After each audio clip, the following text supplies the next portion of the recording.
నమస్తే సార్. నమస్తే అండి. అహ్మద్ గారు, ముందుగా నాకు క్వశ్చన్ ఏంటంటే, మీరు ఇస్లాం మతానికి చెందినవారు, కానీ మీ పేరు చూస్తేనే నాకు కొంచెం డిఫరెంట్గా అనిపిస్తుంది. అసలు ఆ పేరు వెనుక కారణం ఏంటి? నా పేరు విషయంలో మీకు సందేహం వచ్చింది. ఈ సందేహం చాలామందికి వస్తుంది.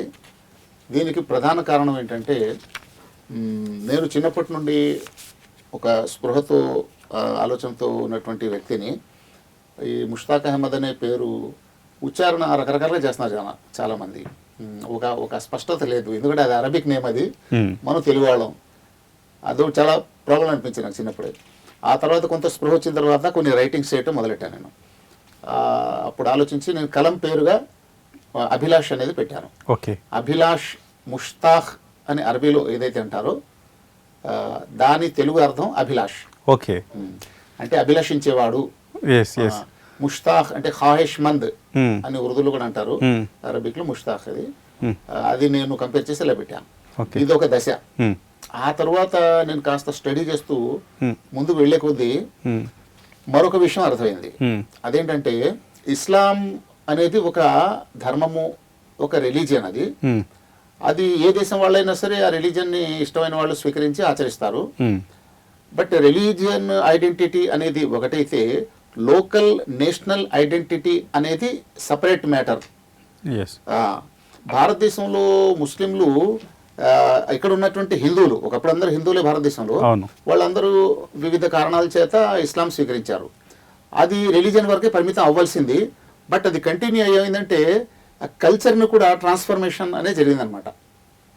అయితే ఖురాన్ మరియు హదీస్ ప్రకారంగా మీరు రిలీజియన్ ఏ నేషన్లో ఉన్నారో, ఏ కల్చర్లో ఉన్నారో, ఆ నేషనాలిటీ ఐడెంటిటీని, ఆ కల్చర్ ఐడెంటిటీని మార్చకూడదు.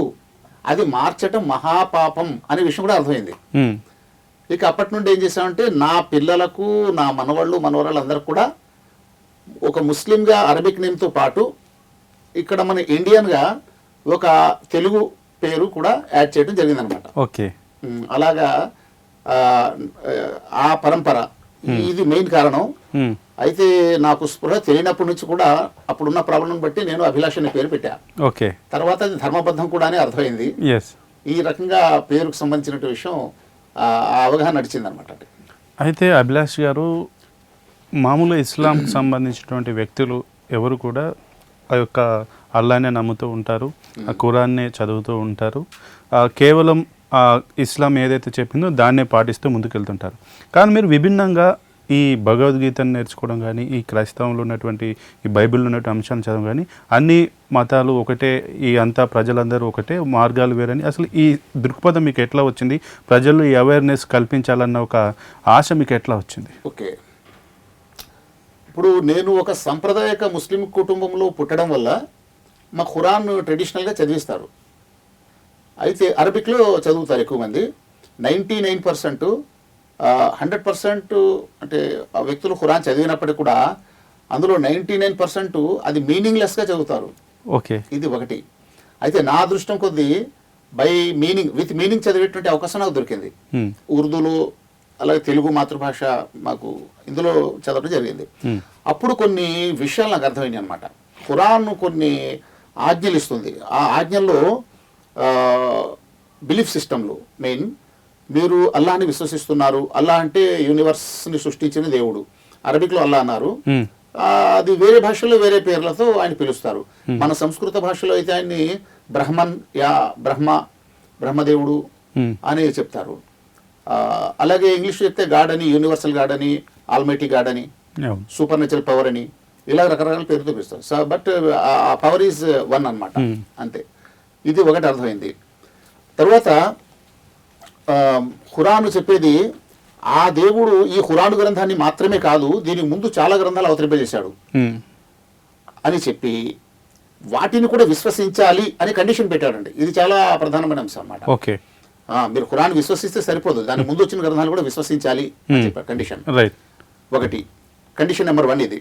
కండిషన్ నెంబర్ 2 ఏంటంటే, మీరు ఈ విశ్వసించిన విషయాన్ని ఆ గ్రంథాల ప్రజలకు కూడా వెళ్ళి చెప్పాలి అన్నాడు.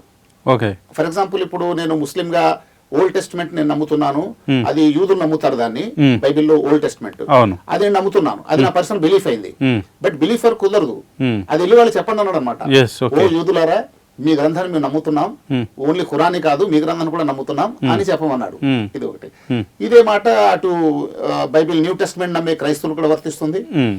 అలాగే మన భారతదేశం చాలా ప్రాచీన దేశం కాబట్టి ప్రపంచంలో ఎన్నైతే మత గ్రంథాలు ధర్మ గ్రంథాలు ఉన్నాయో ఈ గ్రంథాలన్నిటిలో అతి ప్రాచీనమైన ప్రారంభ గ్రంథాలు ఏవంటే వేదాలు. ఇది చారిత్రకంగా నిరూపణ అయినటువంటి విషయం. ఇది ఒకటి. రెండోది ఖురాన్ కూడా చెప్తుంది, వేదం జ్ఞానం అనేటువంటి గ్రంథం ఇచ్చామంటున్నాడు. అల్ ఇల్మ్ అంటాడు అక్కడ. అల్ ఇల్మ్ అంటే జ్ఞానం. జ్ఞానం అనే పేరుతో గ్రంథం ఉంది. అది ఏది అని చూస్తే వేదం అంటే జ్ఞానం. డైరెక్ట్ ఇలా వేదం గురించి ఖురాన్ చెప్తుంది అనమాట. సో దాన్ని కూడా నేను డివైన్ గా నమ్మాలి అంటే హోలీగా నమ్మాలి. ఇది రెండు ప్రత్యేకతలు అండి ఇక్కడ. ఎందుకంటే ఖురాన్ నేను డివైన్ గా నమ్ముతున్నాను. డివైన్ అంటే గివెన్ బై గాడ్ ఆల్మైటీ అని. అది హ్యూమన్ రైటింగ్ కాదు, అది గాడ్స్ ఇన్స్పిరేషన్ తో వచ్చింది. దాన్ని మన వైదిక భాషలో ఏమంటారంటే అపౌరుషేయం అంటారు. అంటే పురుష ప్రమేయం లేకుండా ఆ దివ్య వాణి ద్వారాగా అందిన గ్రంథంగా చెప్తారనమాట. శృతి అంటారు, ఆ ఋషులు విని చెప్తారు. ఆ విధంగా వేదం వచ్చింది. ఆ రకంగానే ఖురాన్లు కూడా ఏంటంటే వహీ అనే పేరుతో చెప్తాడు. ఆ గ్రంథాలు కూడా అవతరించినాయి అని చెప్పాడు. సో ఇక్కడ నేను కూడా మరొక భారతీయుడుగా, భారత జాతికి చెందినవాడిగా, భారత ప్రాచీన సంస్కృతికి వారసత్వానికి నేను కూడా ఒక వారసుడుగా నేను నమ్మాలి. ఒకటి ఖురాన్ ప్రకారం కూడా నేను నమ్మాలి. ఇది నా ఆబ్లిగేషన్, రిలీజియస్ ఆబ్లిగేషన్ కూడా. వేదం దైవ గ్రంథం నమ్మటం అనేది. ఇక్కడ ప్రధానంగా 3 గ్రంథాలు ఉన్నాయి మన భారతదేశంలో. ఒకటి వేదాలు, రెండోది ఉపనిషత్తులు, మూడోది భగవద్గీత. వాటి సారాంశం భగవద్గీత. ఇవి డివైన్ స్క్రిప్చర్స్ గా నమ్ముతారు.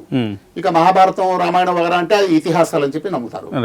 అది కాబట్టి స్క్రిప్చర్స్ అంటే మాత్రం ఈ మూడిటిని కూడా నేను డివైన్ గాను హోలీగాను నమ్ముతున్నాను.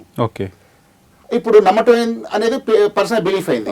దానికి ఏం చేయాలి, ఏం చెప్పాడు ఖురాన్? రెండో కమాండ్ నేను చెప్పాలి. మా హిందూ సమాజమా, హిందూ సోదరులారా, నేను ఒక ఖురాన్నే కాదు, మీరు నమ్ముతున్నటువంటి వేదాన్ని కూడా నేను నమ్ముతున్నాను, విశ్వసిస్తున్నాను అని చెప్పాలి. ఇది మరి ఇలాగా చెప్పాలి అన్నప్పుడు దాన్ని అధ్యయనం చేయాలనేది అందులోనే ఉన్నటువంటి అంశం. విశ్వసిస్తున్నామంటే జస్ట్ విశ్వాసం సరిపోదు కదా, అధ్యయనం చేయాలి. కాబట్టి నేను వాటిని అధ్యయనం చేశాను. ఈ రకంగా ఖురాను ప్రోద్బలంతో నేను కంపారిటివ్ స్టడీ అనేది, కంపారిటివ్ స్క్రిప్చరల్ స్టడీ అనేది నేను చేయటమే కాకుండా దానివల్ల చాలా ప్రయోజనాలు చూశాను నేను. ప్రయోజనాలు ఏంటి? ఒక బ్రిడ్జ్ బిల్డింగ్ క్రియేట్ అవుతుంది ఇక్కడ.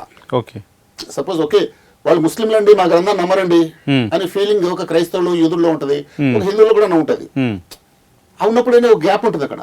ఖురాన్ ఇచ్చిన కమాండ్ ఏం చేస్తుంది? ఇక్కడ వెళ్ళి మీరు చెప్పండి, మీరు నమ్మండి, చెప్పండి అన్నప్పుడు ఏమవుతుంది? ఆ గ్యాప్ ఏమవుతుంది? అది కంప్లీట్ వాళ్ళ దగ్గర అయిపోతారు. ఓకే, వాళ్ళ గ్రంథాన్ని కాకుండా మా గ్రంథాన్ని కూడా నమ్ముతున్నారు, వాళ్ళదే హోలీ కాకుండా మాది కూడా హోలీ అంటున్నారు అని ఒక ఫీల్ వస్తుంది కదా. ఇది కమ్యూనల్ హార్మనీ, రిలీజియస్ హార్మనీకి ఒక బేస్ అవుతుంది అన్నమాట. ఇది గమనించి ఏం చేసామంటే దీన్ని ప్రొపగేషన్ లో కూడా పెట్టాలి అనేటువంటి విషయాన్ని గమనించి లాస్ట్ 45 years నుంచి మేము దీన్ని విస్తృతంగా ప్రచారం చేస్తున్నాం. దీనివల్ల ఏంటంటే రిలీజియస్ టాలరెన్స్ లేనటువంటి వ్యక్తులు మాదే పవిత్రమైంది, అసలు మీది గ్రంథమే కాదు, ఇది పుక్కిడి పురాణం అని ఏదైతే చెప్తూ ప్రచారం చేస్తూ ఒక గ్యాప్ క్రియేట్ చేస్తున్నారో అది కంప్లీట్ బ్రేక్ చేసేసి వాళ్ళ మధ్య బ్రిడ్జ్ బిల్డింగ్ అనేది జరుగుతుంది అనమాట. ఆ కారణంగా ఇది అధ్యయనం చేయటమే కాకుండా లక్షలాది మందికి దీన్ని మేము ప్రచారంలో పెట్టి అందరు కూడా తెలియజేస్తున్నాం. ఇది ఒకటి. ఫైనల్ ఒక పాయింట్ ఇక్కడ జరిగింది. అదేంటంటే ఇప్పుడు మీకు మదర్సాలు ఉన్నాయి. మదర్సాల్లో ఓన్లీ ఇస్లామిక్ స్టడీస్ మాత్రమే చేయిస్తారు. ఉన్నారు కొంతమంది కంపారిటివ్ స్టడీ చేసేవాళ్ళం, వెరీ లిటిల్ బిట్ అనమాట, బాగా తక్కువ. ఇప్పుడు మేము గత 25 years 30 years నుంచి మదర్సాల్లో కూడా వెళ్ళి అక్కడ చెప్పి మీరు ఫైనల్ ఇయర్ అక్కడ దరిదా 14 years చదివిస్తారు, అట్లీస్ట్ 10 years చదివిస్తారు, 7 years ఉంది. ఆ ఫైనల్ ఇయర్ ఏదైతే ఉందో అందులో ఈ కంపారిటివ్ స్టడీ పెట్టని ఒక సిలబస్ తయారు చేసి అవి కూడా మేము వాళ్ళకి ఇవ్వడం జరిగింది అనమాట.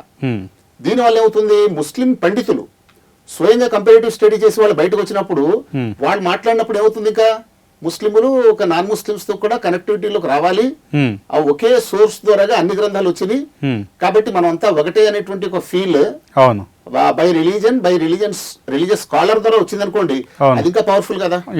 ఆ విధంగా కూడా స్వయంగా మన హైదరాబాద్ సిటీలోనే ఎన్నో మదర్సాల్లో మా సిలబస్ ఓకే.